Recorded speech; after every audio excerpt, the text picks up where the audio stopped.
Bangladesh cricket board BCB শ্রীলঙ্কার বিপক্ষে ৩ ম্যাচের টি-20 সিরিজের জন্য ১৬ সদস্যের দল ঘোষণা করেছে। এই দলে আবারও জায়গা পেয়েছেন ওপেনার মোহাম্মদ নাইম এবং pace bowling allrounder Mohammad Saifuddin. তবে ব্যর্থতার জন্য বাদ পড়েছেন প্রাক্তন অধিনায়ক নাজমুল হোসেন শান্ত। টি-20 ব্যাটিংয়ে দীর্ঘদিন খারাপ পারফরম্যান্সের জন্য নাজমুল বছরের শুরুতেই অধিনায়কত্ব ছেড়েছিলেন। তার জায়গায় লিটন দাসকে নেতৃত্ব দেওয়া হয়েছে। তিনি বিশ্বকাপ পর্যন্ত দায়িত্বে থাকবেন।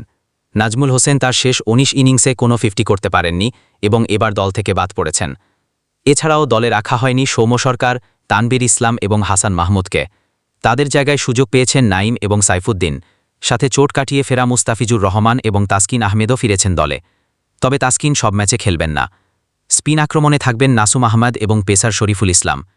২০২২ সালের আগস্টে আফগানিস্তানের বিপক্ষে শেষবার টি-20 খেলেছিলেন নাইম। দীর্ঘ বিরতির পর আবারও জাতীয় দলে ডাক পেয়েছেন তিনি। ইতোমধ্যে ওয়ানডে স্কোয়াডেও আছেন এই বাঁহাতি ওপেনার। অন্যদিকে সাইফুদ্দিন সর্বশেষ টি-20 খেলেছিলেন ২০২৪ সালের মে মাসে জিম্বাবুয়ের বিপক্ষে। বাংলাদেশ দলে নাইম সাইফুদ্দিনের প্রত্যাবর্তন নিঃসন্দেহে টিম ম্যানেজমেন্টের আক্রমণাত্মক ক্রিকেট খেলতে চাওয়ার ইঙ্গিত। বিশ্বকাপের আগে সম্ভাব্য কম্বিনেশন পরীক্ষা করে দেখতে এই সিরিজে বিশেষ নজর থাকবে এই দুই ক্রিকেটারের পারফরম্যান্সের ওপর।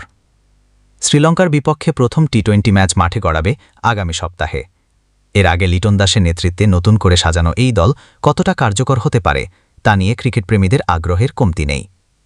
বাংলাদেশ স্কোয়াড: লিটন কুমার দাস অধিনায়ক, তানজিদ হাসান, পারভেজ হাসান, মোহাম্মদ নাইম শেখ, তাওহিদ হৃদয়, জাকের আলী, শামীম হাসান, মেহেদী হাসান মিরাজ, রিশাদ হোসান, শেখ মেহেদী হাসান, নাসুম আহমেদ, তাসকিন আহমেদ, মুস্তাফিজুর রহমান, শরীফুল ইসলাম, তানজিম হাসান, মোহাম্মদ সাইফুদ্দিন। দলে ফিরলেন মোহাম্মদ নাইম শেখ, মোহাম্মদ সাইফুদ্দিন, মুস্তাফিজুর রহমান, তাসকিন আহমেদ, শরীফুল ইসলাম, নাসুম আহমেদ। বাদ পড়লেন সৌম্য সরকার, নাজমুল হোসেন শান্ত, তানভীর ইসলাম, হাসান মাহমুদ। আমাদের ভিডিওগুলো ভালো লাগলে লাইক এবং সাবস্ক্রাইব করে পাশে থাকুন।